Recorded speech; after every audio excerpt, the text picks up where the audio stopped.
Let's pray. Almighty God, who in your wisdom and goodness have appointed the officers of leaders and parliaments for the welfare of society and the just government of the people, we beseech you to behold with the abundant favor as your servants, whom you have been pleased to call to the performance of important trusts in this republic. Let your blessings descend upon us here assembled, and grant that we treat and consider all matters that shall come under our deliberation in so just and faithful a manner as to promote your honor and glory, and to advance the peace, prosperity, and welfare of our country and of those whose interests you have committed to our church. Amen.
Honorable members, order. Order, members. We have the numbers now to transact business. And thank you, members, for coming into the House so that we can transact this business. I direct that we start the business of the evening. Order number 1, administration of oath. Order number 2, communication from the chair. Order number 3, messages. Order number 4, petitions. Order number 5, papers. Leader of Majority. Honorable Speaker,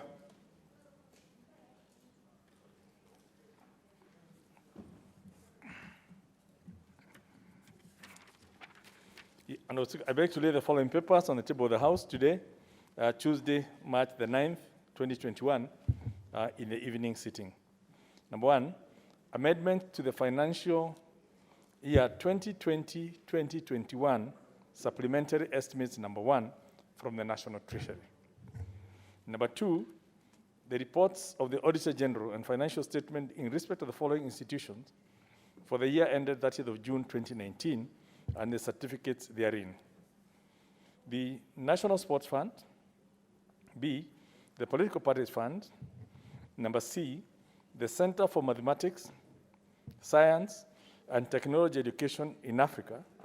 And D, the Kenya Technical Trainers College, the State Department for Vocational and Technical Training.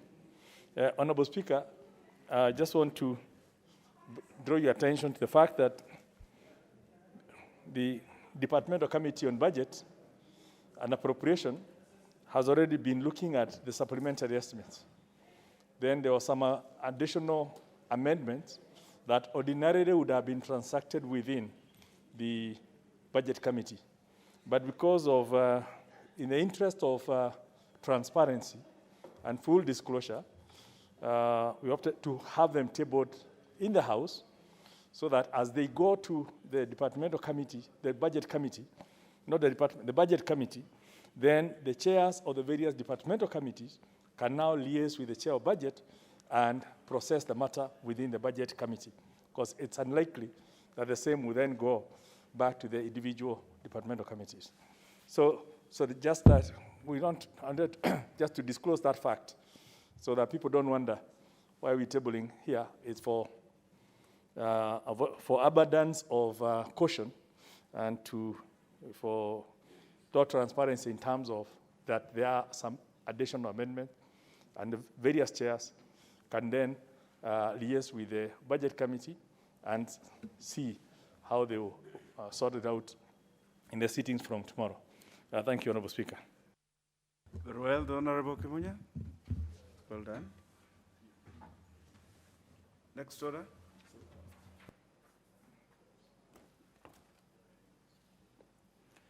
Order number 6, notices of motion. Order number 7, questions and statements. Order number 8, procedural motion, reduction of publication period for a specified bill. Chairperson, Budget and Appropriations Committee. Reduction of publication period.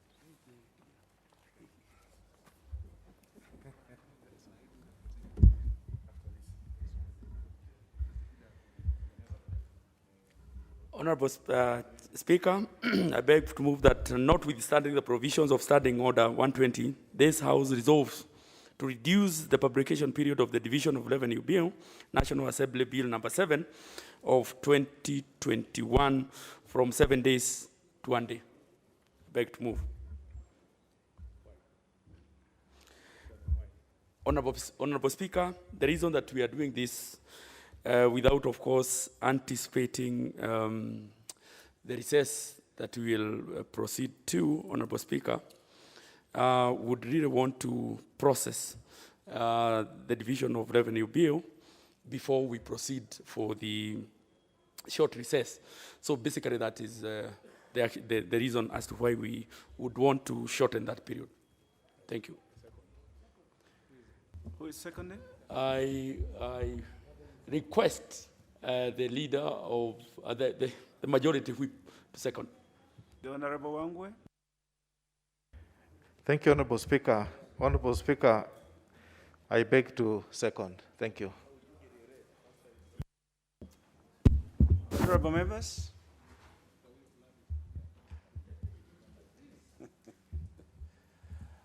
Honorable members, allow me to propose the question that notwithstanding the provisions of Standing Order 120, this House resolves to reduce the publication period of the Division of Revenue Bill, National Assembly Bill number 7 of 2021, from 7 days to 1 day. Is it the mood of the House? Yes. Very well. Honorable members, I now put the question that notwithstanding the provisions of Standing Order 120, this House resolves to reduce the publication period of the Division of Revenue Bill, National Assembly Bill number 7 of 2021 from 7 days to 1 day. Will as many as of that opinion say aye? Aye. Will as many as of a contrary opinion say nay? Nay. The ayes have it. Next business. Order number 9, the Division of Revenue Bill, National Assembly Bill number 7 of 2021, first reading. A bill for an act of parliament to provide for the equitable division of revenue raised nationally between the national and county governments in 2021-2022 financial year and for connected purposes. Order number 10, alteration of the 2021 calendar. Leader of majority.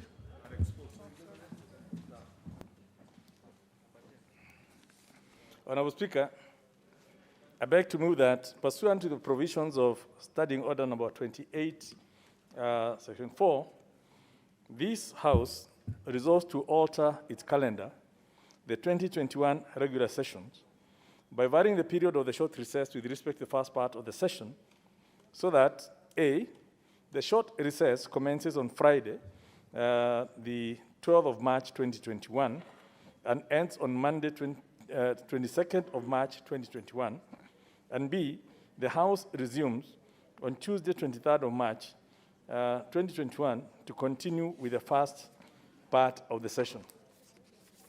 Honorable Speaker, we discussed this matter in the House Business Committee based on the business we anticipate the House to undertake between now and the end of the month. And this is mainly on the very important matter of the constitutional amendment that is sponsored by the Building Bridges Initiative, and which is currently receiving public participation. And our joint committee of JLAC in both the Senate and the National Assembly is engaged in that exercise. And because as a parliament, we made the decision that the matter should be processed simultaneously in the two houses. It's important that we then synchronize the tabling and the discussion of that debate in the two houses. Honorable Speaker, currently the House of Senate is in recess and comes back on 23rd. We were scheduled to go on recess next week to come back on 5th of April. So if we were to follow the two divergent calendars, it would mean that on 23rd, the Senate will be considering the Constitutional Amendment Bill. The National Assembly will not have the opportunity until the 5th of April to consider the same. And we really don't want to feel that the National Assembly is considering a matter after the Senate. It has to be simultaneous. So when we discussed the matter, we thought it would be easier. We plead with the members to take the recess 1 week earlier, forgo 1 week, which we will know how to compensate with another week at some point as we alter the calendar in future, but synchronize that come Tuesday, the 23rd, within that week, as the debate begins in the Senate, it will also begin in this House. And I think it's important so that this House does not be seen to be playing second fiddle to the Senate. So we basically are driven by that need to ensure that the debate can move on simultaneously and the two houses can finish the matter together. So what that will mean is that obviously our break is shortened a bit. It's also brought forward. But fortunately, even looking at the tensions that have come as a result of the by-elections and, and the tensions, we also looked at members may need an earlier break so that we bring down the temperatures as we embark on this new exercise, that we don't, continue situations. So we will have an early break and then an early comeback. And basically, but the most important thing is to ensure that we will, first of all, prioritize what we need to do within the Division of Revenue Bill, which we can finish and give it to the Senate. So when we come back, we process it and finish with it because we will need to finalize that before we can go on to the printed estimates. But basically, I think the most important thing is it would look very odd and unfair to the members of the National Assembly to be seen to be debating a matter that is supposed to be simultaneous in both houses after one house has already concluded. And I believe we owe the membership of this house that protection to ensure that our status will never be put to test by being made subservient to another house. So I think it's with those few remarks, Honorable Speaker, I beg to move and would ask the Honorable John Buddy, the minority leader, to second. The Honorable Buddy. I second. Very well. It's good that you're on record. Honorable members, order. Order, members.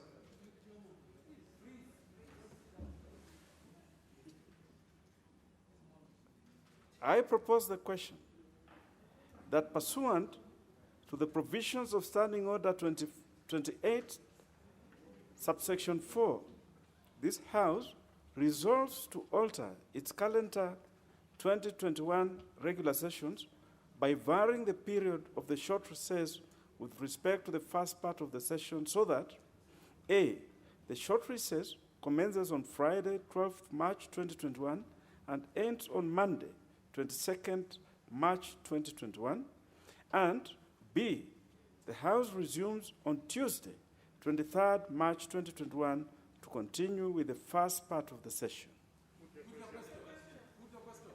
Is it the mood of the House? Yes. Very well.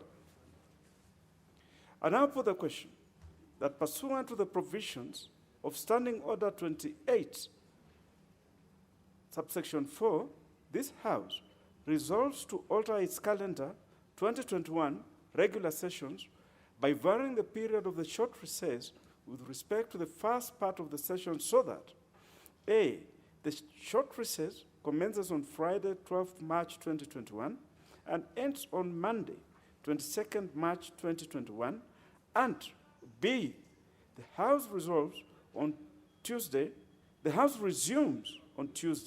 23rd March 2021 to continue with the first part of the session. Will as many as of that opinion say aye? Aye. Will as many as of a contrary opinion say nay? The ayes have it. Next business. Order number 11, motion, ratification of the Economic Partnership Agreement between Kenya and the United Kingdom. The Chairperson, Departmental Committee on Trade, Industry and Cooperatives, is he in the House? The Chairperson? Yes. But before the Chairperson moves, I would just like to notify the members that we have in the House the Cabinet Secretary for the Ministry of Industrialization, Trade and Enterprise Development, the Honorable Betty Maina. She's here in the House with us. Together with the PS, the Honorable Johnson Were, who is the PS in that. Yes. There are the benches, the speaker's benches here. So they will be watching the proceedings with that. You are welcome.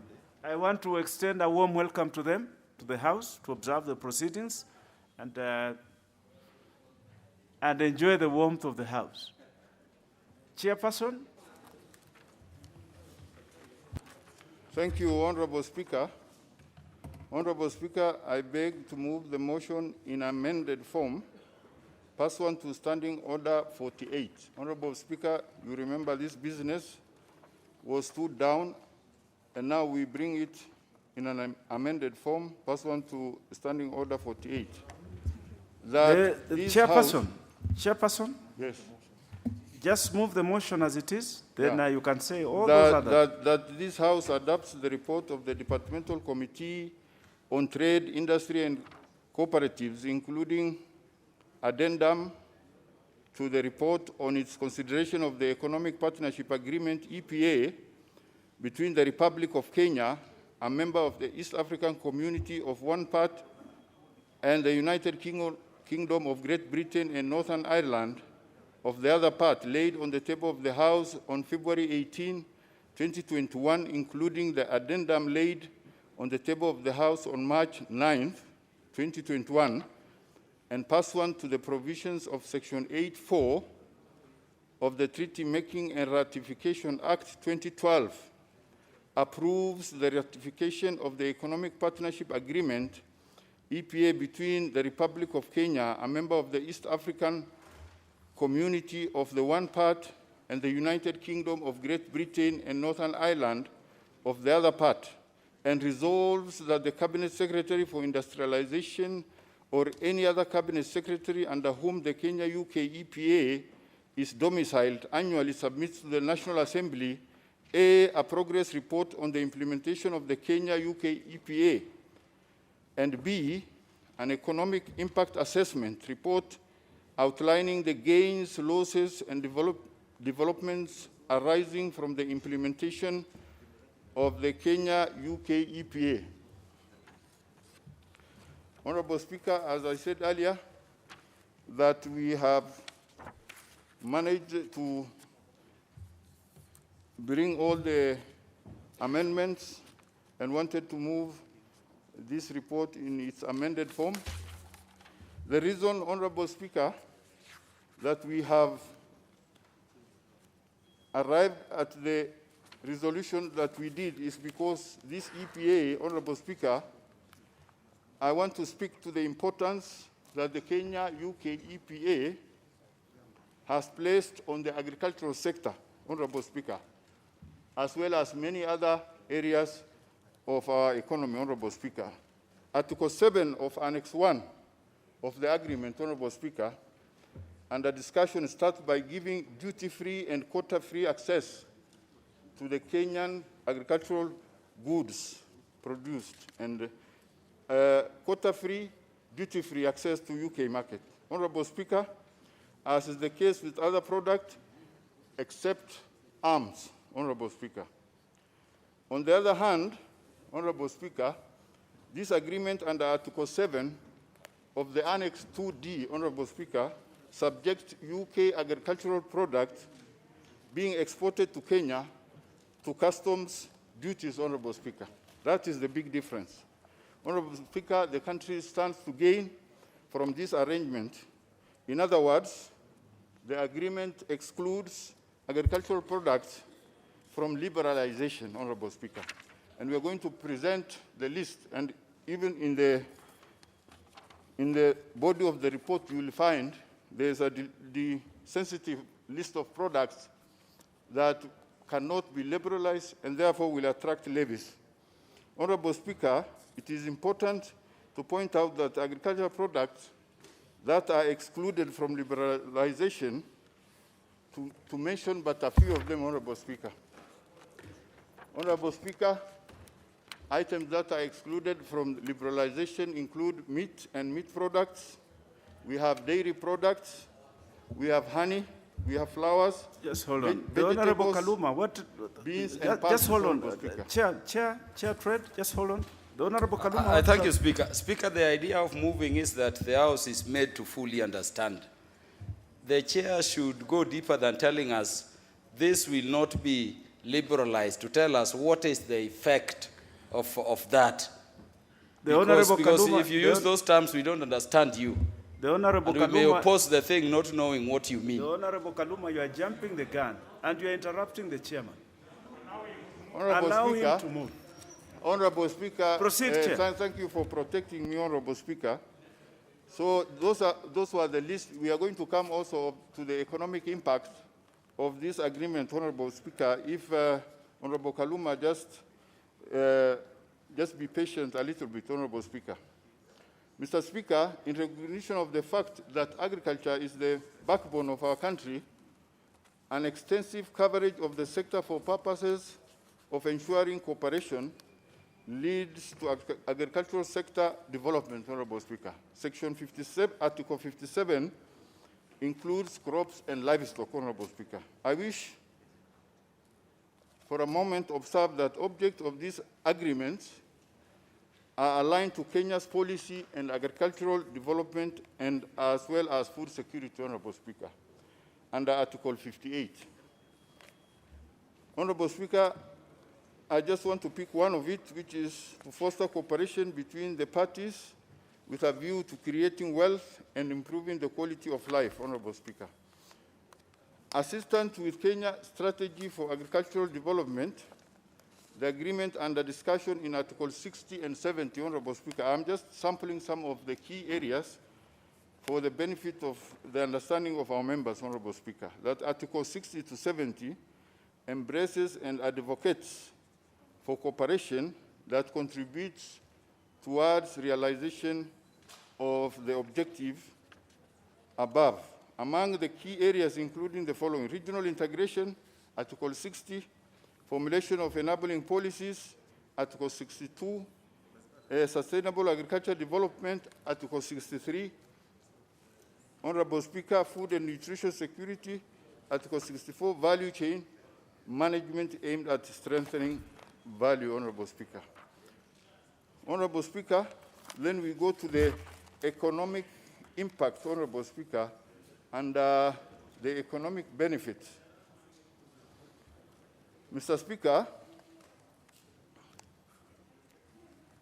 Kenya reaps from the Kenya-UK EPA in the export of our agricultural product, and that the gains that the country has made for the last 43 years under the EU ACP trade regime since January 2008 under the EAC EU EPA amounts to 37.6 billion. And in 2016, Kenya shilling 38.6, in 2017, 40.2 billion, and in 2018, 40.1 billion, Honorable Speaker. The balance of trade surplus has been in favor of Kenya, rising from 4.1 billion in 2016 to Kenya shilling 14.1 billion in 2020. This is one of the rare countries that we have a positive balance of trade between us and them. And it is from the time when the EAC EPA was signed in 2016 to date. Honorable Speaker, there are concerns that if we open our market to the UK will flood this market with intermediate goods and finished goods. Honorable Speaker, the current agreement was signed in 2016, and we have not witnessed the kind of fears that we are being sold now, that the moment this market is liberalized, we're going to have a negative balance of trade. So as at 2020, the balance of trade was in favor of Kenya at 14.1 billion. Mr. Speaker, our main export to UK includes tea, cut flowers, fruits and vegetables, coffee, edible nuts and edible herbs such as thyme and coriander, Honorable Speaker. The export potential in the UK for Kenya product was valued at USD 204 billion shillings. That is about 20 trillion Kenya shillings in 2019. If Kenya were to target, this potentially will raise the market share in the UK by 5%. It would translate into export worth 1 trillion shillings on ambition that Kenya is pursuing over the next first year under the Integrated National Export Development and Promotion Strategy. Honorable Speaker, I need some protection here from members behind me. They can consult a little Honorable members, consultations are allowed, but you must also observe the COVID rules. I know this particular business has attracted quite a bit of interest from members, but let us also protect ourselves, honorable members. So, Mr. Speaker, sir. The Honorable Millie Odhiambo, what is out of order? Thank you, Mr. Speaker. I request the Honorable Chair to sit. Thank you. Chair, I do not wish to interrupt the Chair in his very able presentation or moving of the motion. But Chair, you do realize that this report was tabled, I think, today at 3, but we are still fast. We wanted to catch up and read, except there are no reports. So we are actually going to debate by faith. And as a fisherwoman, that's very dangerous because I think there are provisions relating to fisher people that are of concern to me and of our neighbors who are in the sugar belt. So is it possible that we get copies so that we know what we are debating? Because we don't have copies. So I don't know what we are debating really. Very well, the Honorable Mili, I direct the clerk's desk to just check up, and if it is possible for members to be provided with this report. It's very important for the members to have this report as they debate. Meanwhile, Chair, proceed. Yeah, Honorable Speaker, I was saying that it is important that we recognize that Kenya is not the only producer of products being exported to the UK. Honorable Speaker, we are in competition with more efficient countries around the world, Honorable Speaker. The UK sources such products, including fresh produce, from other countries with whom Kenya is in direct competition, Honorable Speaker.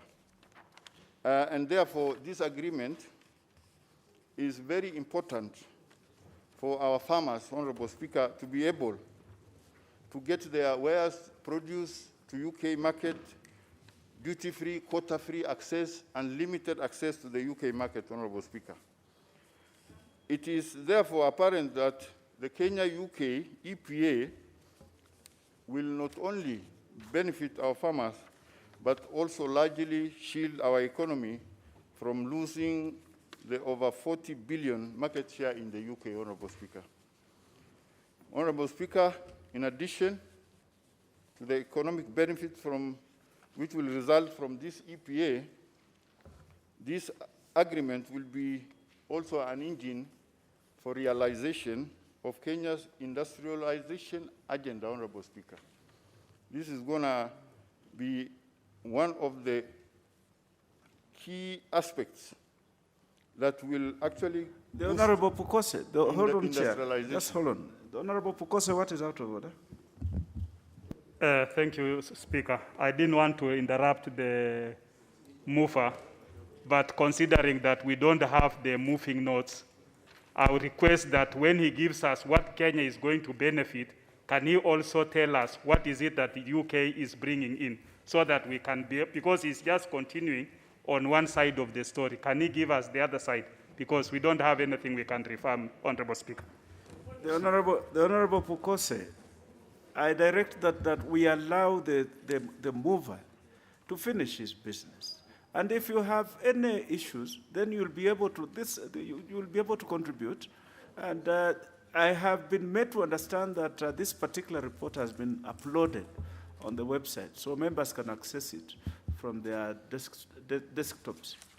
Let us allow him to perform this very important duty. It is difficult. What he's doing is not very easy. Yes, so let us not interrupt him too much. Thank you very much, Honorable Speaker. Honorable Speaker, I am guided. The economic benefit is what I was going through. This was also a request from a member, and another member is now requesting for the other side, which I'm going to come to. So can we kindly ask them to give us a bit of time and be patient? This is fairly technical, and so just allow us so that we can take members through one by one.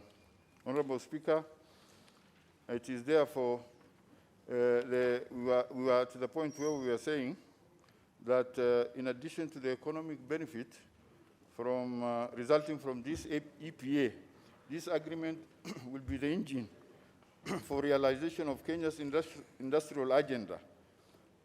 Honorable Speaker,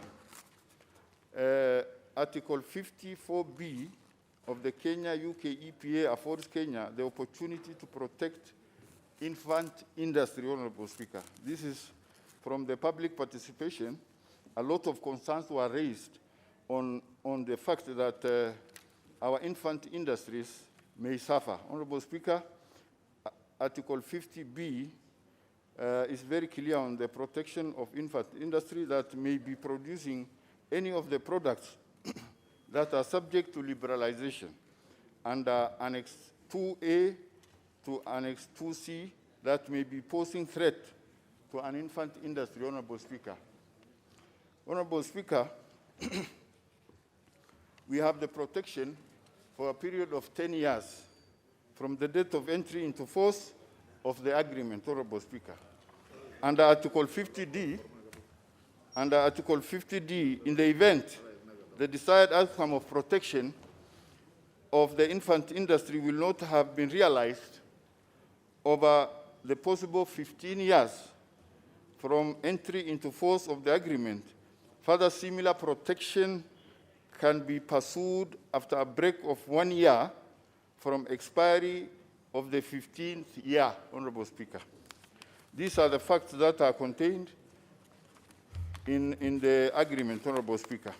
Honorable Speaker, I want to come to the impact of this agreement on domestic trade in paper and paper products, a concern from one of the stakeholders, Honorable Speaker. Honorable Speaker, may I invite your attention to matter of likely impact of the Kenya-UK EPA as regards paper and paper product sector in Kenya, particularly waste recyclers, Honorable Speaker. Paper and paper products fall into two categories.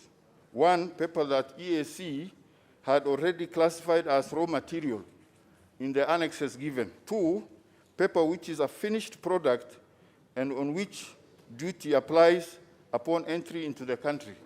Honorable Speaker, Article 12 of this EPA also says the Kenya-UK EPA provides the opportunity to review and consider the plea by some sectors as highlighted below.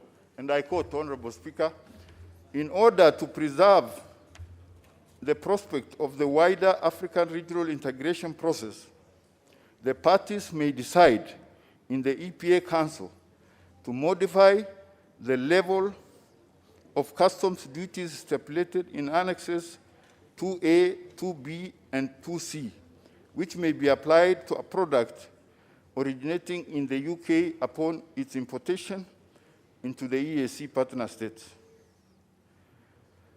The parties shall ensure that any such modification does not result in an incompatibility of the agreement with the requirement of Article 14 of GATT 1994.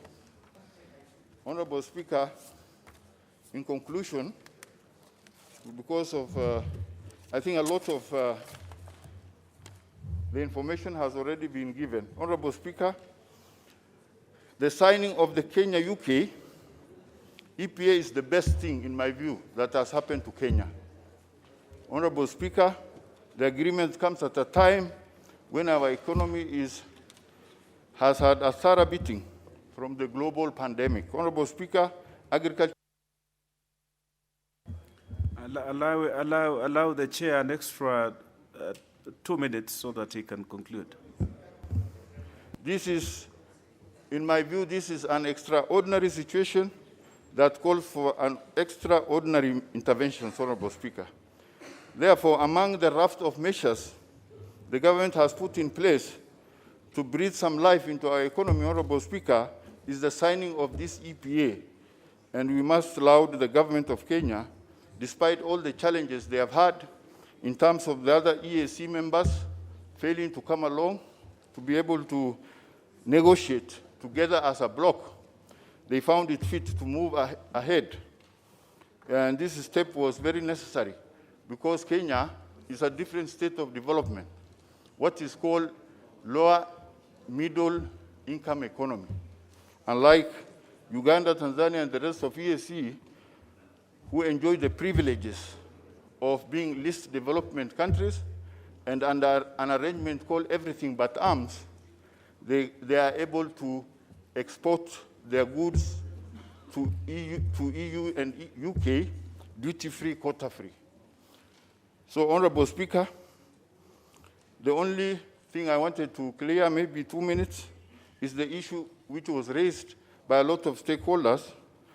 It was the issue of sanitary and phytosanitary standards, Honorable Speaker. Honorable Speaker, other than the concerns for health, because the sanitary and phytosanitary standards have something to do with what we call maximum residue levels in food, on animal feeds that are exported to the foreign countries. Honorable Speaker, maximum residue level is defined as the highest pesticide residues or limit that is legally tolerated in food or on food, as well as on feeds, that will find its way to human. And it is the issue of health, and this you cannot compromise, Honorable Speaker. And we have a big problem in Kenya because of the counterfeit pesticides, which are flooding the market, Honorable Speaker. Once we tame that and encourage our farmers to adopt the best practices, then I think we will take advantage of this agreement, and our farmers will be very happy. Honorable Speaker, with those few remarks, I move and ask Honorable Jared to second. The Honorable Okello. I thank you very much, Honorable Speaker. And the mover, who is my chair of the committee, has done justice to this agreement. And he has highlighted very key points that are very persuasive in nature. And therefore, mine will just be to add a little beef on certain fundamentals on this. Honorable Speaker, just to backtrack a bit, United Kingdom delinked itself from the European Union last year, January 31st. They were given 1 year period upon which to ratify any protocols, if any, before they eventually left on the 31st of December. During that period, countries that were interested in doing business with the UK on its own were given an opportunity to do so. And it will be a remiss not to put it clear that there are so many countries that have since ratified these same protocols with the United Kingdom. Namibia, Zimbabwe, South Africa, Swatini, and many others, Honorable Speaker. So Kenya is not an exception, and we are not in a unique or peculiar position on this treaty. Honorable Speaker, Kenya previously enjoyed the same free market access to the UK through the EU's market access regulation. So that is what we have been relying on through the United Kingdom. Now that they are on their own, Kenya now has to move in to step forward and ratify an agreement directly with the United Kingdom. And Honorable Speaker, it is important to note that in the absence of this agreement, the trade between Kenya and the UK will not stop, only that our goods will eventually attract duty entering into the UK. And that therefore means that our goods will be very expensive and hence less competitive in the United Kingdom. So this agreement is there to open up the Kenyan market into the United Kingdom, Honorable Speaker. Honorable Speaker, this is about trade and investment. And looking at the agreement, for those who have had time to ventilate or to look at it, it goes straight into the Big Four agenda that this country has been grappling with. And it also feeds into Vision 2030, which we have embraced as a nation. You know, when you have a trade between a country, that is the only way that money is made. And when money is made, there comes with itself several opportunities. Jobs, you know, our shilling that is heavily hit at the moment will be able to stabilize against other foreign currencies, and many others that time may not allow me to underscore.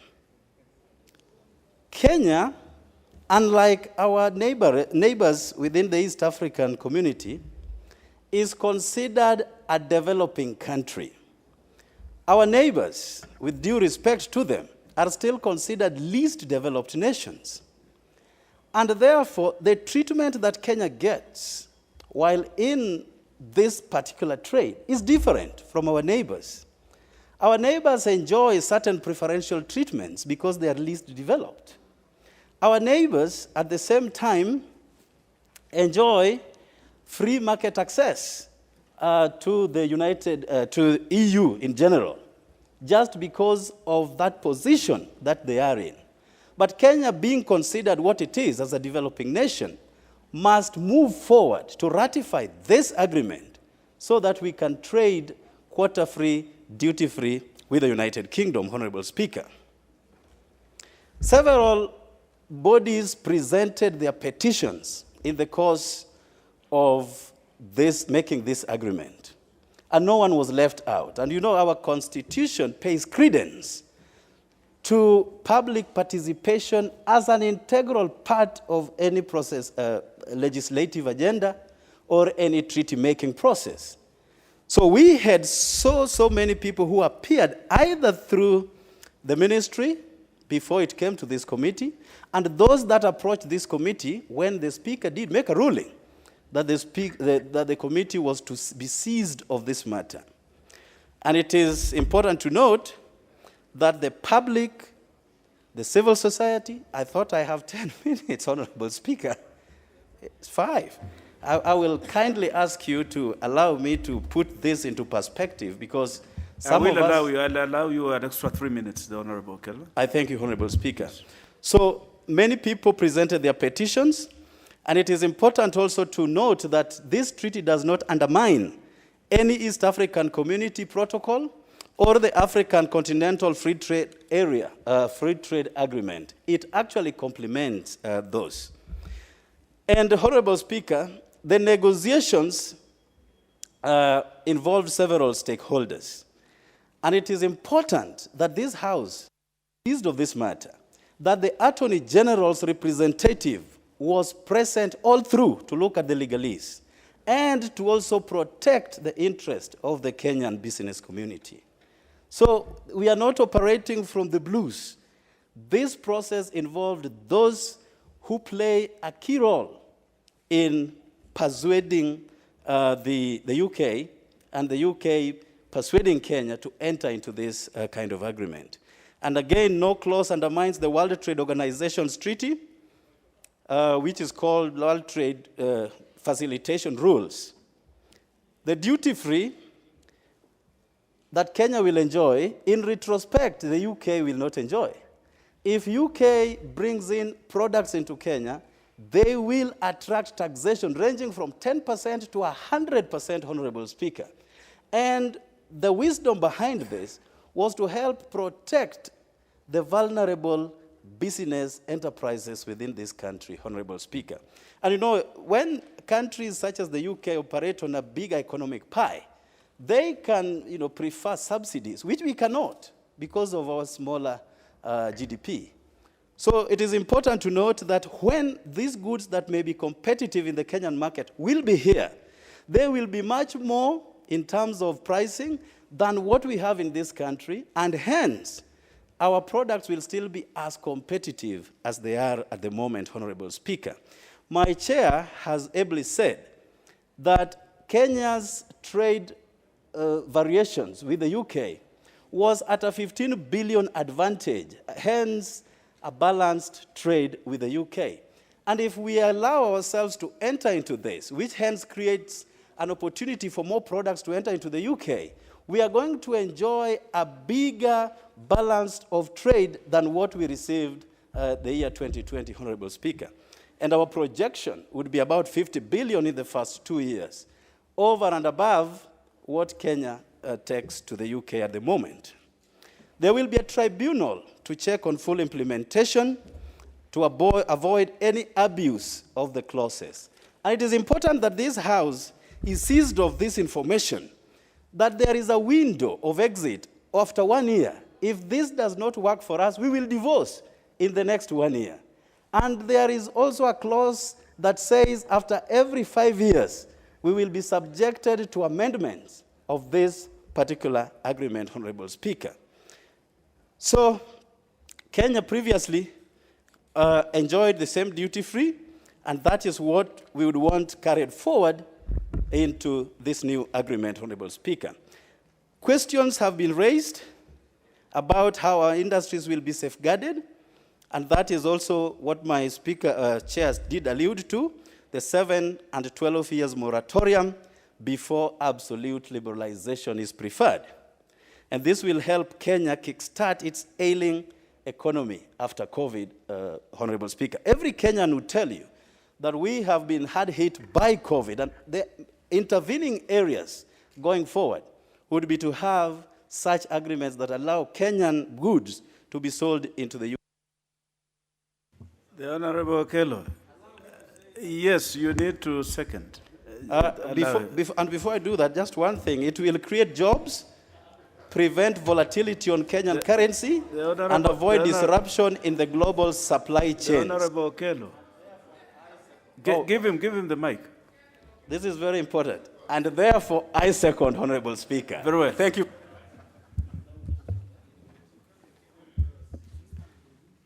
Honorable members, the Honorable Okello, I'm sure you had a lot of things to say, but allow me to propose the question.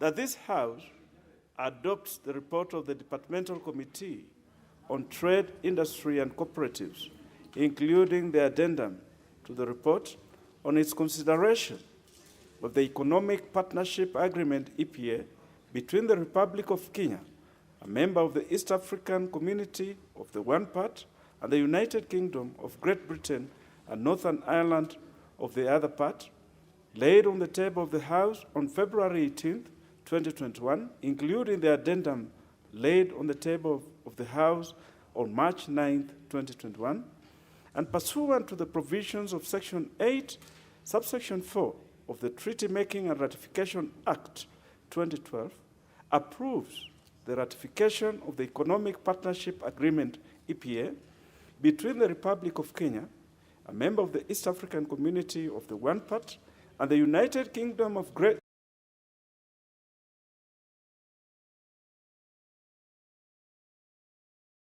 Industrialization, or any other cabinet secretary under whom the Kenya-UK EPA is domiciled, annually submits to the National Assembly A progress report on the implementation of the Kenya-UK EPA, and B, an economic impact assessment report outlining the gains, losses, and developments arising from the implementation of the Kenya-UK EPA. Honorable members, the first go at this will be the Honorable Raso Ali, member for Saku. Thank you very much, Honorable Speaker. I rise to comment on what I consider to be one of the most important agreements that Kenya is likely to sign in very many years. I thank the committee for moving this report. I like the English of Honorable Okello, but listening to those who are moving this report, I almost think that they have not had a very serious contact with this report. The Honorable Russell, I don't want to interrupt you, but it has just been brought to my attention that the Honorable Kiari, member for Dagoretti, has a proposed amendment to the motion, and I think it will be fair to allow him to canvass his proposal before we do anything else. So the Honorable Russell, just hold your horses. I'll allow you to have the first bite at it, but let us deal with the proposed amendment by the Honorable Kiari first. So I'll allow the Honorable Kiari to. I hope this proposed amendment has been distributed to the. Yes. Not yet. Yes, what is out of order, the Honorable Dwale? Mr. Speaker, with due respect to Honorable Carrier, member for Dagoretti, and looking at the Ratification Act,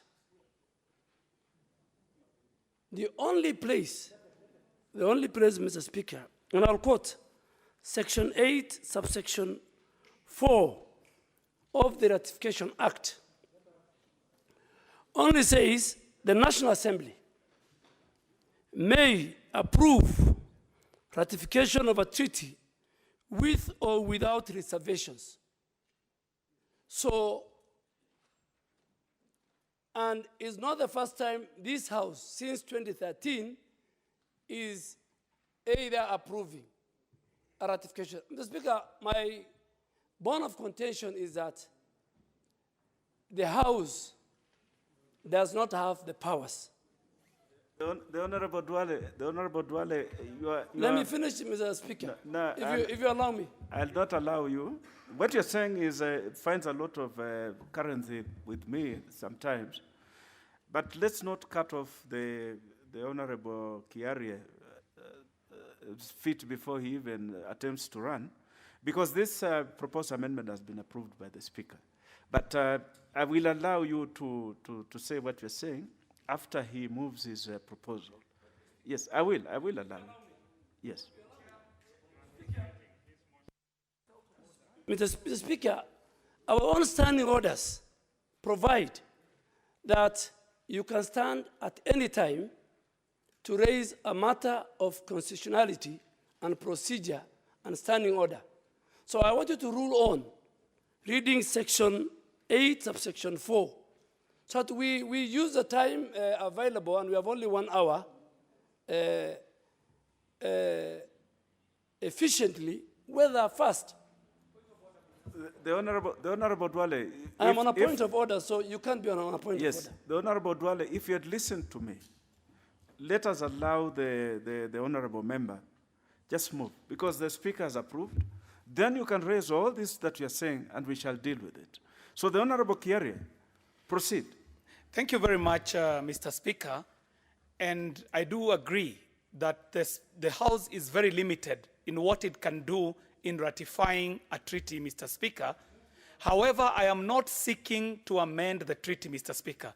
In fact, what has been approved by the Speaker is my effort to amend the motion that has been laid here by the chairman, because I also understand the Treaty Making and Ratification Act that was passed by this House and has been sponsored by a very good legislator, the Honorable Millie Odhiambo. So if the former leader of majority, now a ranking backbencher, would reread the standing orders, he would understand that I am not seeking to amend a treaty. In fact, my amendment is to the motion, Mr. Speaker. So with your permission, Mr. Speaker. You are very well grounded. Proceed to the, the proposed amendment. Mr. Speaker, I am standing to propose that the motion that has just been moved by the chairman be amended, 1, by inserting the words subject to insertion of the following new recommendations, C and D, after the word EPA on paragraph B on the motion, so that the new C shall now read as such, that any further review and or revision of the agreement should be subjected to the approval of the National Assembly as provided for by Section 10(2) of the Treaty Making and Ratification Act 2012. Mr. Speaker, the import of this amendment is because, Mr. Speaker, this committee, while canvassing this business, had the opportunity of having the very esteemed permanent principal secretary in the person of Ambassador Weru, who in each and every contribution he made to every single clause that we were debating, Mr. Speaker, would say, please allow us as the ministry to demonstrate to you after 1 year. Yes. The Honorable Kiarie, just move the entire proposed amendment. Yes. Then you can make your argument. Okay. Yes. So that the new C will read as I have read, Mr. Speaker, and that the new D will read as such, that D, the Kenya Trade Remedies Agency be operationalized to oversight the implementation of the agreement. And 2, Mr. Speaker, by deleting the word and appearing at the end of the paragraph A of the motion.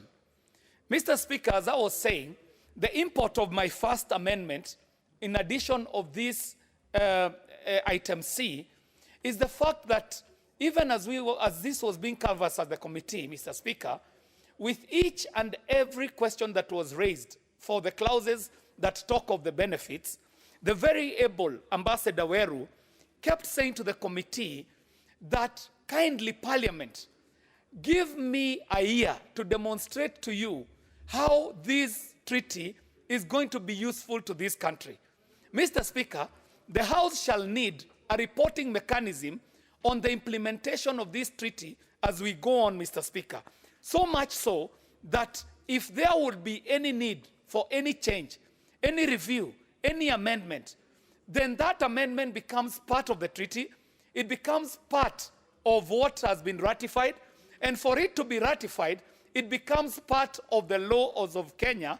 And for that reason, Mr. Speaker, it will require to come back to this House for this House to either approve or reject any amendment, revision, or amendment, Mr. Speaker.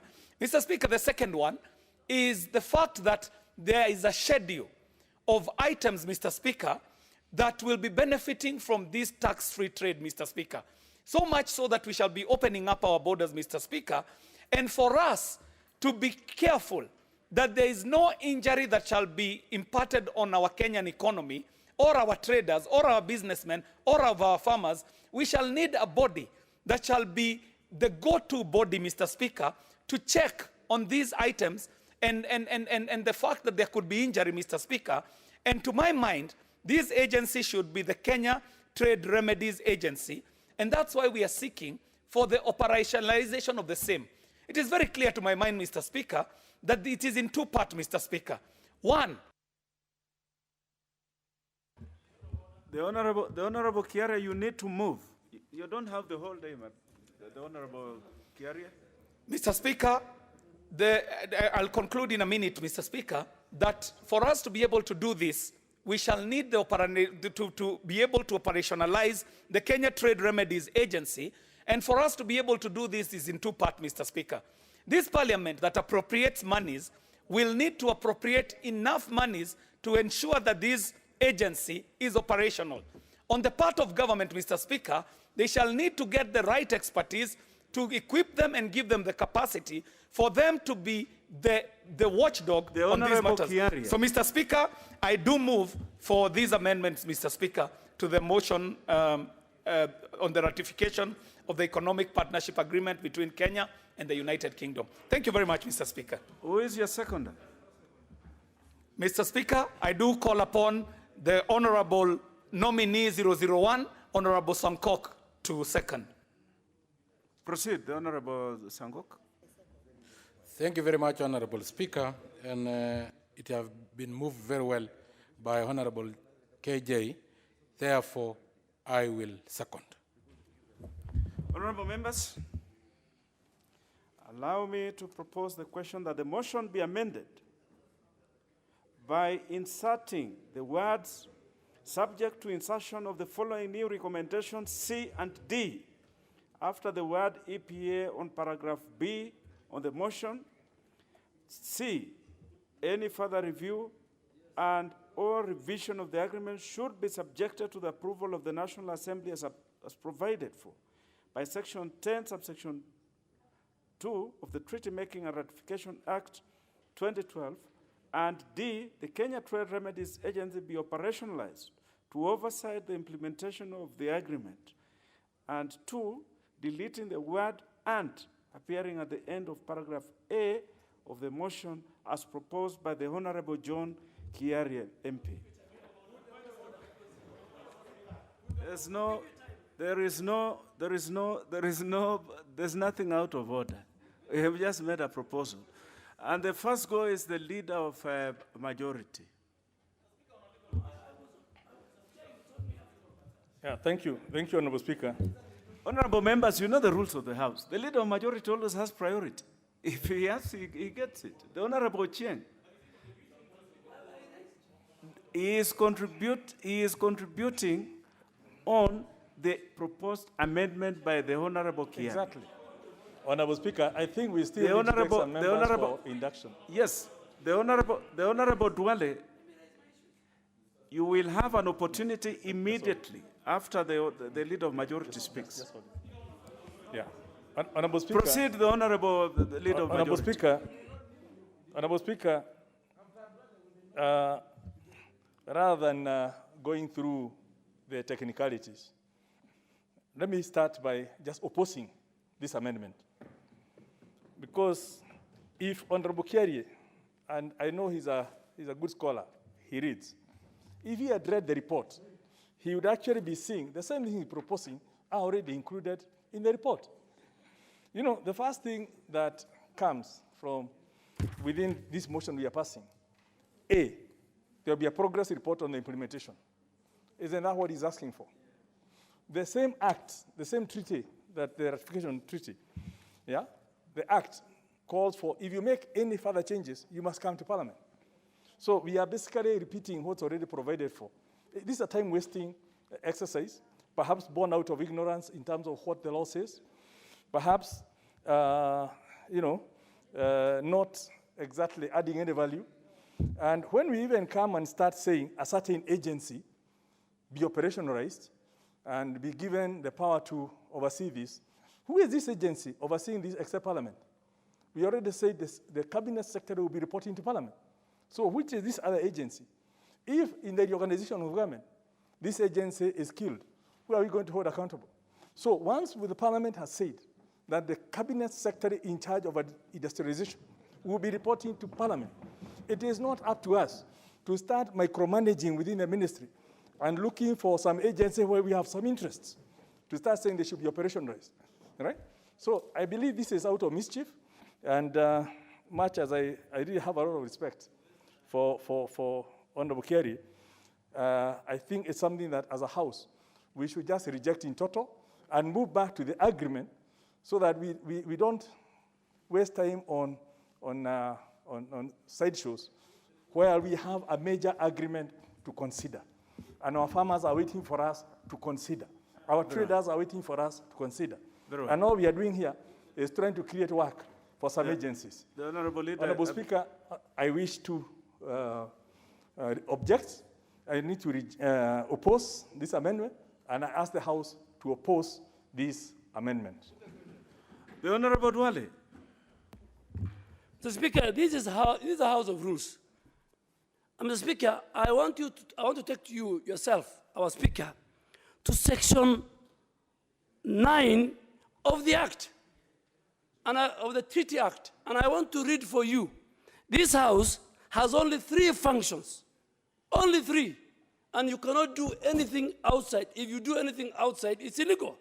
And the Speaker, for the benefit of this House, so that one day somebody else 10 years from now will tell me, let me read. Approval for ratification by the National Assembly. The first one, where the ratification of a treaty referred to in Section 7 is approved by the National Assembly without any reservations to the treaty, the relevant Cabinet Secretary shall, within 30 days from the date of the approval of the ratification of treaty, request the Cabinet Secretary prepare instruments. That is one function, if we approve. 2, where the treaty referred to in Section 7 is approved for ratification with reservations. The House can have reservations. To some provisions of the treaty shall be ratified without reservations to the corresponding article in the treaty. So even if we have reservations here, there will just be reservations. What this House will approve is the treaty. And the reservations will not be binding on the executive. The last one, Mr. Speaker, where the National Assembly refuses to approve the ratification of the treaty referred to in Section 7, the government shall not ratify the treaty. So this House has 3 functions: to ratify with reservations which are not binding, and or reject. What my good friend Honorable Kerry is supposed to do in his amendment is to bring an amendment to the Treaty and Ratification Act. That agency you're talking about, amend the Act.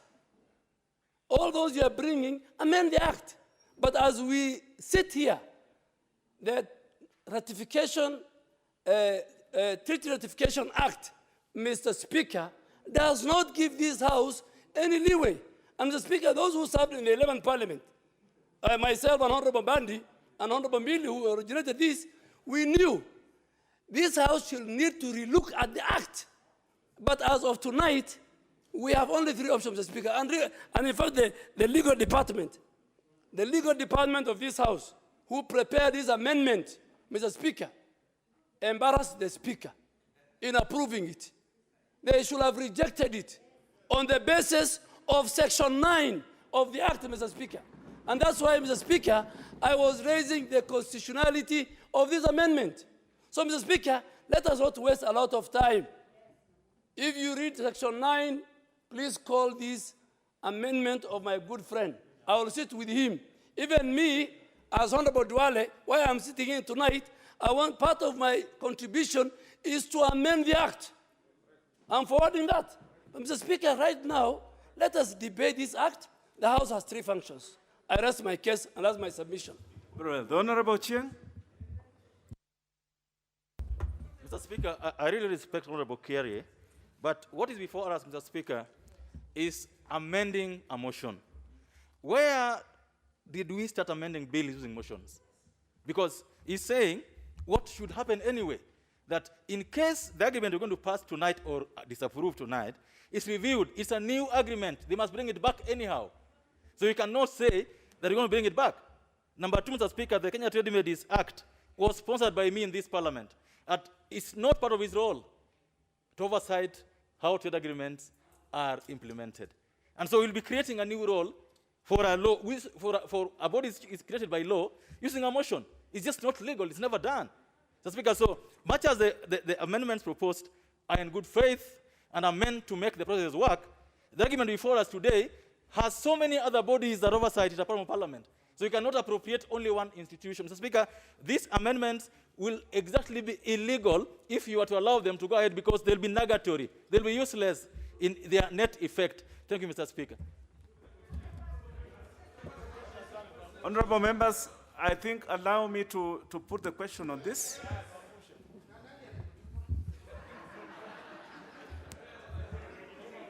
Honorable members, order members, honorable members.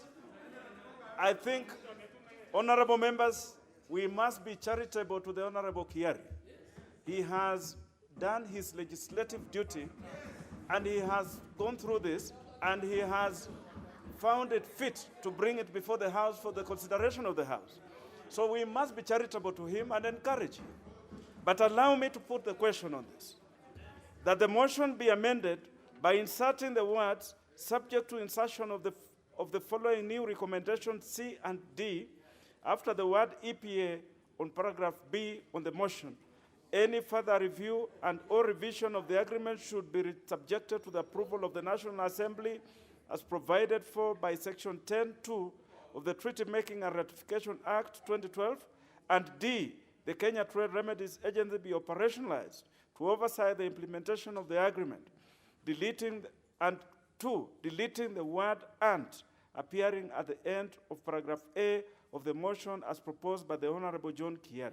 Will as many as that opinion say aye? Aye. Will as many as have a contrary opinion say nay? Nay. The nays have it. Honorable members, debate will proceed. And the Honorable Russell, the Honorable Russell, you had a balance of 4 minutes. Proceed. 4 minutes. Thank you the very Honorable much. Tiende, what is out of order? Mr. Speaker, with tremendous respect, and I want to agree completely with the House and the issues raised by the Honorable Duale.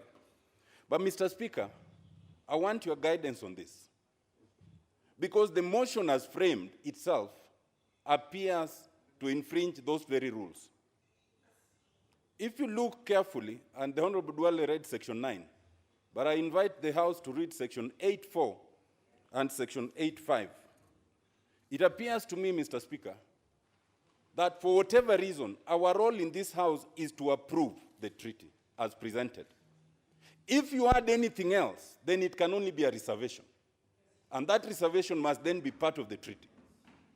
The motion, and I invite you to look at the annexure that was signed by the Honorable Rachel Omamo when the treaty was being signed, not ratified. It stops at where it says, approves the ratification of the economic partnership, and it goes on up to Northern Ireland of the other part, full stop. The words continuing, and resolves that the Cabinet Secretary for Reconciliation annually submits this progress report, all those are not part of the treaty. To the extent that they are put in one motion, I want your guidance. Do those words constitute a reservation, in which case they'll be part of the treaty? But if they are not, then they ought not to be part of what we are approving, because then we are offending Section 8, 4, 5, and Section 9. Mr. Speaker, secondly, if you look at Section 8 and Section 9, it does contemplate a role for both houses, the National Assembly and the Senate. I may not be aware. I was hoping that either under your guidance as a Speaker or under the chair of the committee, we would be guided on whether our act here is final or whether there's a contemplation, as is contemplated in Section 8 and 9, for a role for the Senate, because it is helpful. And lastly, Mr. Speaker, Section 8(9) prohibits us from approving anything that offends any part of the Constitution. I was hoping, and I'm sure perhaps when the chair is given a chance, or the members, they would assure us that there's no part of the Constitution that is offended, because those were part of the concern. Mr. Speaker, I would benefit from those guidance. The Honorable Otiende, we will respond to your reservations as we go along, but for now, I'll allow the Honorable Russell to complete his contribution. Thank you very much, Honorable Speaker.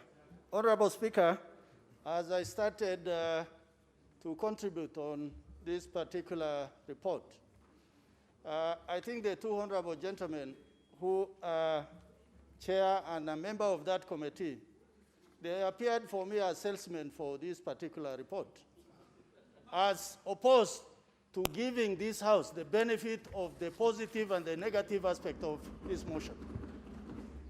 Honorable Speaker,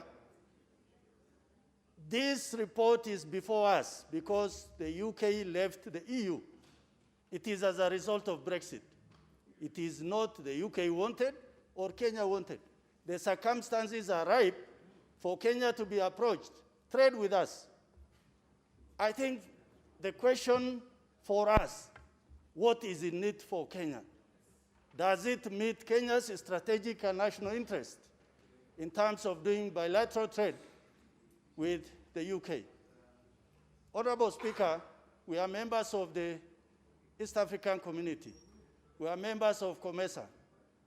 Also, with the coming of African Continental Free Trade Area, Kenya is part of the global Africa. We are also a country that has signed EPAs with the EU. My question is, does signing these EPAs with UK, does it affect all that other global trade arrangement?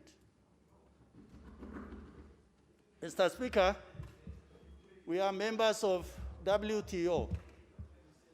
WTO is clearly setting out principles for general agreement on trade and tariff. Does this meet all that threshold? Honorable Speaker, looking at this report, I'm happy that I got the full report. The only party that actually said they'll be affected as a result of this agreement is the recyclers, those who do deal with the scrap metals and do recycling. But all the others, they have kind of said that this is a positive thing that must happen for Kenya. Looking at the circumstance and what is before us, I think the line drawn is very thin, because we only have a window of only 90 days to either agree to this or Kenya is going to suffer consequences as a result of not signing this. Finally, Honorable Speaker, what Honorable Kiari proposed, just in the motion, but I think it does not change the price of fish as far as this report is concerned.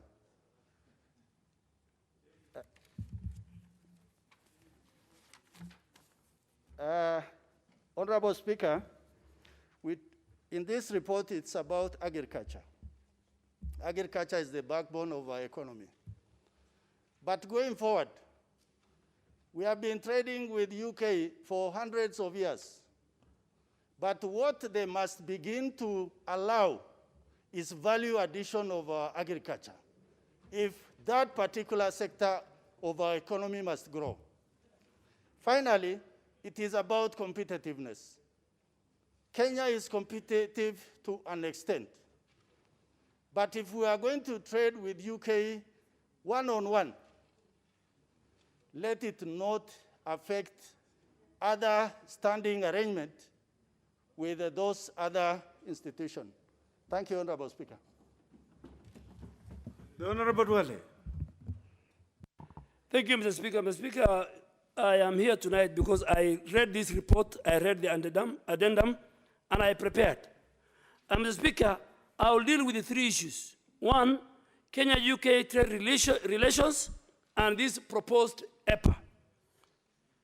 Two, what are the summary, what are the pertinent issues and possible gains? And finally, Mr. Speaker, I will give my submissions on the treaty itself. Mr. Speaker, our country started the economic partnership negotiation with the UK that gave birth to an EPA that was signed on 8th of December 2020, with a grace period of 90 days, agreed upon to be the period within which both parties must ratify the EPA. The National Assembly is required under Section 8, the Speaker of the Treaty Making and Ratification Act 2012, to approve the ratification of the agreement, which should be done on or before March 8th, 2020, which is yesterday. So this House, yes, 2021. So this House, in fact, must conclude this matter today. That's my submission. Mr. Speaker, the free trade agreement between Kenya and UK is based on, if people have read, on the Cotonou agreements that were signed between the European Union with Africa, African, Caribbean, and Pacific. And the exports from Kenya, Mr. Speaker, which the chair and the seconder didn't put it clearly, is primarily on agricultural products and manufacturing. This includes our tea, includes our spices, the edible vegetables, the live trees and plants, machinery and mechanical appliances, and of course, preparation of fruits, vegetables, and nuts. The Kenya-UK EPA has certain salient issues. And I'm very happy tonight, the cabinet secretary for this area is sitting here, so that as she prepares, Mr. Speaker, because under the Act, the cabinet secretary under Section 17 has the power to withdraw. So we should not fear. Even within 6 months, the cabinet secretary has the powers under Section 17 to withdraw Kenya from this agreement. Two, the cabinet secretary under Section 18 is supposed to make rules. So what we are saying tonight, the pertinent issues, she can incorporate it in the rules, Mr. Speaker. So, and when I raise those issues, I want the cabinet secretary and the committee to take it very seriously. Mr. Speaker, we must deal with the rules of origin. Will Kenya produce transiting via the EU with or no limited value addition? What happens if our goods on their way to UK pass through some of the European countries? What happens? That must be addressed. Two, Mr. Speaker, what happens to our development cooperation or aid with the UK? Will this be part of the trade agreement? Will the aid agreement, and if yes, what kind of institutional arrangement have they put in place and the budget? And Mr. Speaker, finally, because there's no clarity on development aid we have with the UK, there's no clarity on how much UK will provide in development fund set up under the UK-Kenya government agreement, which is in this document. Mr. Speaker, we need to know the scope of the trade agreement. What could the scope of the agreement be and its implications that it will have on key sectors in the agriculture and manufacturing, particularly the Mitumba industry. Mr. Speaker, Honorable Raso raised a very pertinent issue. What will it be on the impact, the implication of our regional integration? This House has approved the East Africa community. We are in the East Africa. Mr. Speaker, if you allow me another 2 minutes, I'll be very happy, with your permission. The Honorable Dwale, I have problems because all these members want to speak to it. But if you allow me, you have 1 minute to finish, the Honorable Dwale. All these members would like Okay, Mr. Speaker, now let me go to my submission. So, Mr. Speaker, my submission, I will submit an amendment. 1 minute already, so you have to give me another one. I will submit an amendment to the Treaty Making Ratification Act to provide for Parliament to be involved in the initial negotiation, just like it happens in the House of Commons. So, Speaker, all these problems could not have been there if the Committee on Trade could have sat with the executive, could have sat with Madam Maina and Ambassador Weru when they were negotiating with the UK. And that amendment, Mr. Speaker, can only be brought finally, and we will bring that amendment to the act passed by my sister. But finally, the issue raised by Honorable Otende Amolo, Mr. Speaker, is food for thought. Before an act comes to this House, before the leader of majority tables it, the legal department must deal with Section 9. Does it offend our Constitution? That we must be told in black and white. I support. The Honorable Undo. Thank you, Honorable Speaker. I stand here to support the approval, the recommendation of the committee, because I'm a member of the committee. Honorable Speaker, at arriving at that decision, we asked ourselves very pertinent questions. Question number one, what's the historical relationship between Kenya and UK in trade matters? Number two, Honorable Speaker, we asked ourselves, is this EPA a new animal, or we are simply rolling over from the 2016 EPA that was signed between East African Community and EU? Honorable Speaker. Honorable Speaker, the question at hand here, and many members have continuously asked, what is it in it for Kenya? And the question is, historically, for many years now gone, Kenya has always had a positive trade balance with the UK. It is contemplated, based on the projections submitted by the various economists, both in the Office of the President and the Ministry itself, that the ratification of this treaty will enhance trade arrangement between Kenya and UK. We stand to gain much, much more. Honorable Speaker, there has been many issues raised along. That does it mean that the ratification of this agreement that will have items coming from UK duty-free? Honorable Speaker, that cannot be far from a lie. It is a lie, because we already exist an arrangement of several items that are duty-free, that are quota-free. We are simply retaining the status quo. UK exited EU. It is trading on its own. It therefore means, if Kenya does not ratify, it therefore means Kenya will not be given those arrangements of quota-free, duty-free, because Kenya is not an LDC like our other colleagues in the East African community. Honorable Speaker, the ratification of this agreement does not in any way interfere with the existing agreement, trade agreement all over the world. The African Continental Free Trade Agreement still stands, Any other agreement they have with any other trading partner still stands. In any case, the agreement provides for, in the case there are any other arrangements that are progressive for the purposes of regional integration, the members to the parties can actually attend to the issues. Honorable Speaker, let me address a few issues that have been raised. One, this is a trade agreement. It's not a development agreement. Article 3, the Rendezvous article, allows the government of Kenya and the UK to enter any other arrangements under services and trade, and it will be subjected to the same arrangement of treaty ratification as provided for in Section 10 of the agreement. So, Honorable Speaker, if there are any amendments or changes to be made, they'll have to go through the process of ratification. Honorable Speaker, the issue of trade remedies, which has been the plank of the argument of my colleague, Honorable Kiarie. Honorable Speaker, reading the totality of the agreement, it makes reference to the remedies provided for under WTO, which are far much superior compared to our agreement.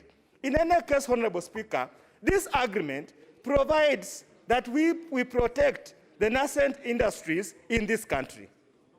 Honorable Speaker, under Article 114.2 of the agreement provides for, in the event there is any additional or higher import of goods from UK to Kenya, Kenya can impose temporary tariffs and taxation to last for 48 months so that we address that trade imbalance or the chances of dumping of substandard goods. Honorable Speaker, I want to urge my colleagues that here we are faced with two options. And as Honorable Dwala has said, we are faced with two options, all three options.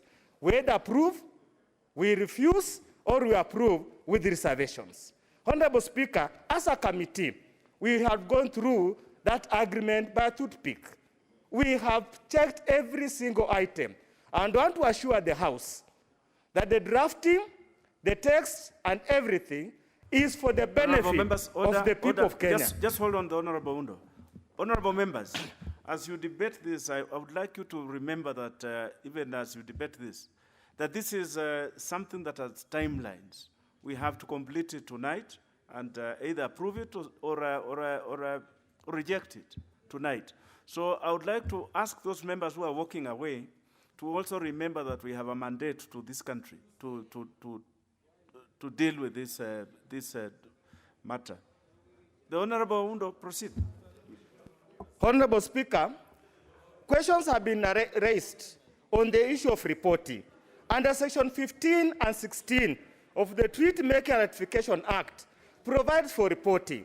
The EPA Council, as provided for in the agreement, likewise provides for reporting. So, Honorable Speaker, where we stand as a committee and for the dedication we have for the people of Kenya, we want to request the members to approve the agreement. It's good for the country. Whenever there are any issues to be addressed, there are mechanisms in the agreement to address any disputes, any challenges, any changes that may be necessary in due course. With those few remarks, Honorable Speaker, I support the approval and request my colleagues to likewise do the same. Thank you.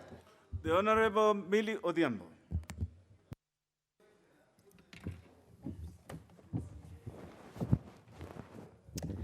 Thank you, Mr. Speaker.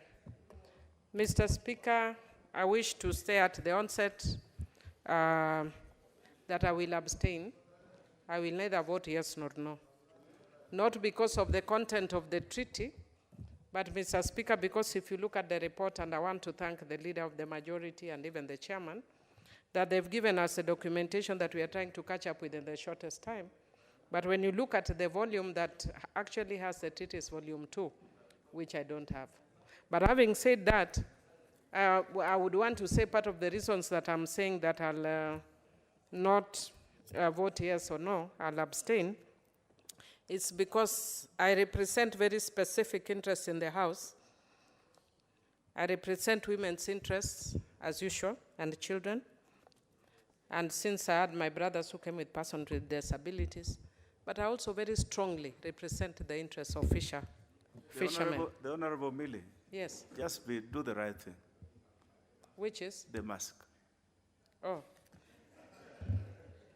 Mr. Speaker, the challenge usually is when I do this, sorry, English. It produces some moisture which becomes very difficult, but let me try. Having said that, Mr. Speaker, if I look at the report that has been given by the chairman, that's why I'm actually in this complex situation, that the provisions, because I keep hearing different voices, and one of the voices I was hearing is that it does not cater for fishermen, but when I look at the report, which is not the treaty, it seems to actually have good provisions. But as a lawyer, sometimes what is reported is very different from the text. So I would then presume, if you look at page 5, that says that the Kenya marine and inland fish make a significant portion of export to the UK, and Article 87 to 89 of the UK EPA focuses on fisheries and aquaculture, endeavor to promote effective exploitation, conservation, and management of fish resources inland and within the exclusive economic zones. And it also talks about EU commitments to capacity building, training programs, and to improve the competitiveness on the inland fisheries and management or export of market chains. Mr. Speaker, if indeed that is actually in the text of the agreement, then I would be very, very happy, because my only concern from what I was actually getting, because unfortunately I don't have the text as I've said, is that we are being told that when you leave it open, then it means the fishermen from the UK can come with the more superior machinery and access our fish.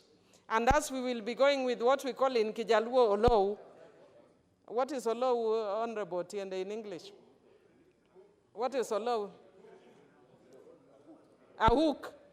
When we'll be going to Northern Ireland with a hook while they come here with very big machinery. With the trawlers, for instance, to come and fish. But based on this, and that's why I'm saying that I would be going by faith, that what is actually said here, that by faith, if this is there, then actually it would protect fishermen. But I am only saying I'm going by faith because I've not looked at the text, because the devil is in the details of the legal document, which is the treaty itself. But having said that, Mr. Speaker, I'm very happy that I brought the Treaty and Treaty Making and Ratification Act. It has gone through some amendments, and I would be very happy if at this point, especially because members are now considering some of the areas that may be problematic, if we can actually look at it. But I still believe that there may be no problem if the executive actually does, because it's the role, treaty making is actually the role of the executive. But because of Article 26 of our Constitution, Parliament must have a role because it's a lawmaking body. And that is why we have this. But I think it will be a good time to relook at the Treaty Making and Ratification Act. Thank you, and Mr. Speaker, abstain as I've indicated. The Honorable Mutunga, member for Tigania West. The Honorable Kasalu, the Honorable member for Kigumo, the Honorable member for Nambale. These masks are not suggestions. And it gets tiring to keep reminding you, it is your health and everybody's health. Just wear this mask.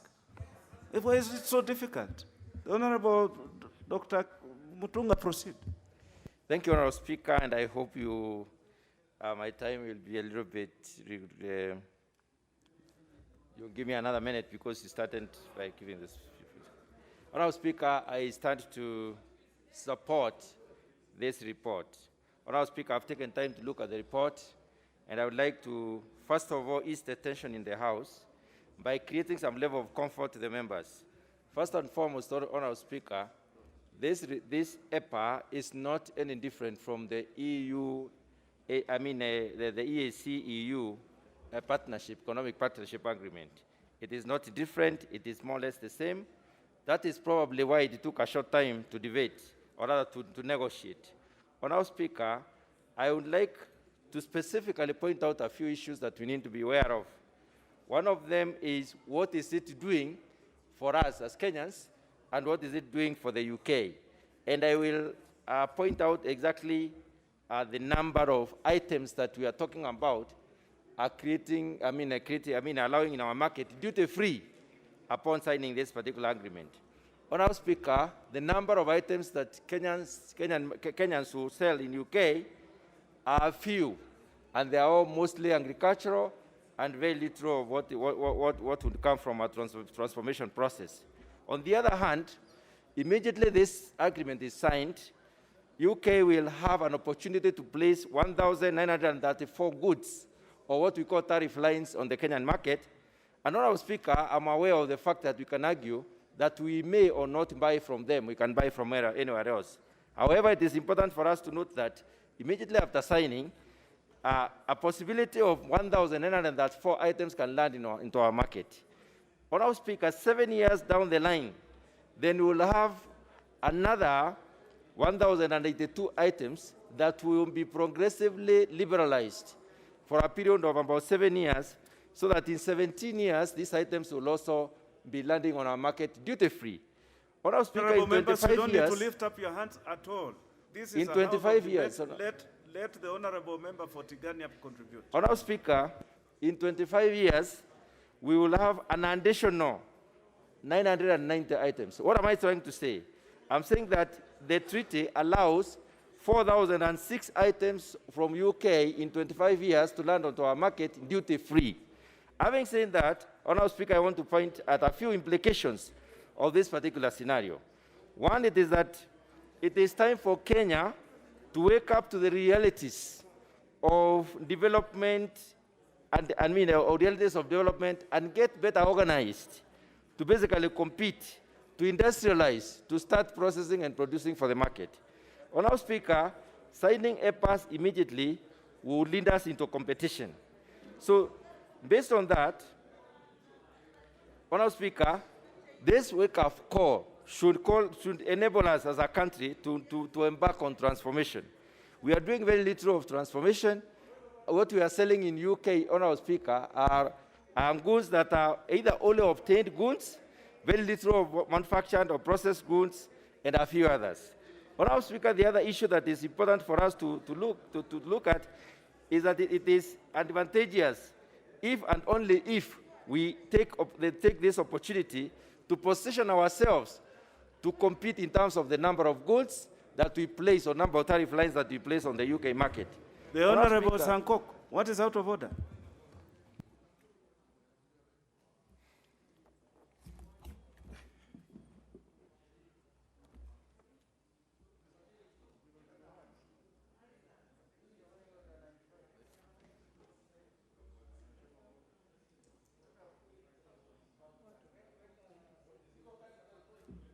Sankok is disturbed.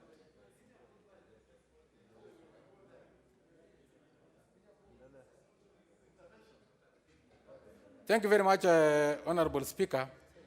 I'm standing on Standing Order number 95, reading from the mood of the House, and also because of our time constraint, and because that this treaty will elapse today, I employ upon you, Honourable Speaker, to call the mover to reply.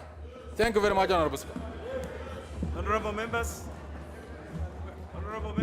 allow me.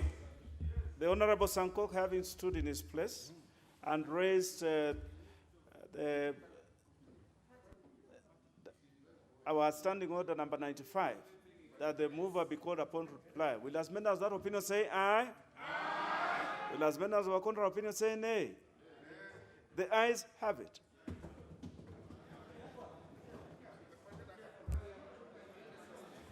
The mover, but... So, thank you, Honourable Speaker. Yes. Before I reply, the mover, I will allow you may donate a minute or two, probably to the chair of finance, who I'm sure has something to say. May I allow? Yes. Honourable Speaker, I donate 2 minutes to my vice and 2 minutes to Honourable Wanga. Order, members. To Sabine. Order, members. Order, members. The member for Kigumo, resume your seat. The member for Kigumo, resume your seat. Honourable members, yeah, that was a misnomer. when we proceed in this manner of procedure, then the mover cannot donate anything. He has nothing to donate. The House has resolved. So the mover proceed to reply. Thank you, Honorable Speaker. Honorable Speaker, I want to thank the House for sincerely looking through the document and bringing out some very important issues. I want particularly to thank members of my committee who has endured long hours to be able to bring this important report to this House with fine details. I also want to thank members of Friends of Committees, Honorable Jude Jomo, Honorable John Kiarie, Honorable Dr. Kinyuidia, Honorable Shabir Shakir, Honorable Adan Yusuf, Honorable Mboni David, Honorable Kuria Kimani, Honorable Kate Waruguru, and we cannot take this for granted. Many thanks indeed, and I reply.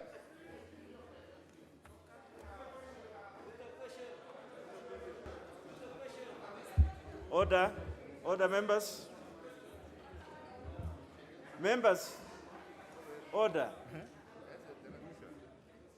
Allow me to put the question that this House adopts the report of the Departmental Committee on Trade, Industry and Cooperatives, including the addendum to the report on its consideration of the Economic Partnership Agreement, EPA, between the Republic of Kenya, a member of the East African Community of the one part, and the United Kingdom of Great Britain and Northern Ireland of the other part, laid on the table of the House on February 18, 2021, including the addendum laid on the table of the House on March 9, 2021, and pursuant to the provisions of Section 8, subsection 4 of the Treaty Making and Ratification Act 2012, approves the ratification of the Economic Partnership Agreement, EPA, between the Republic of Kenya, a member of the East African Community of the one part, and the United Kingdom of Great Britain and Northern Ireland of the other part,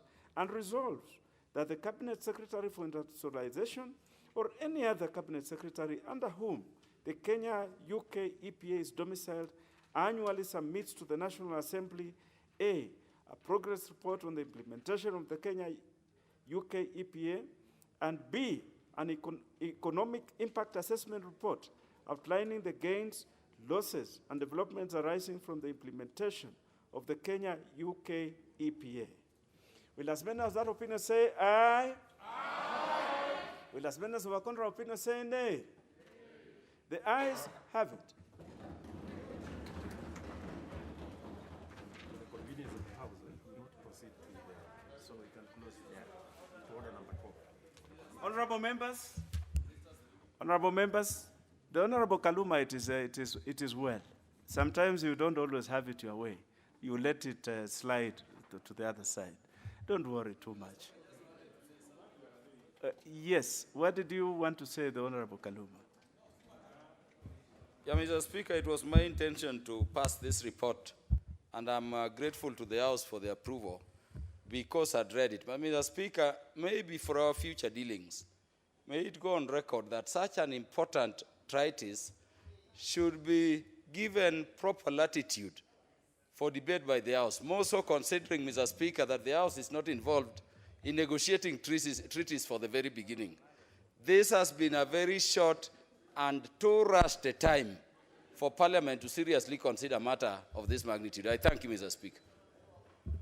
Honorable members, order. For the convenience of the House, honorable members, I direct that we shall not move on with the next business, and that we shall adjourn the House at this time for the convenience of the House, because the next business is committee of the whole House, and I direct that that business will be considered at such time as it will be set down for consideration. Honorable members, the time being 8:50 p.m., this House stands adjourned until Thursday, March the 11th, 2021 at 10 a.m.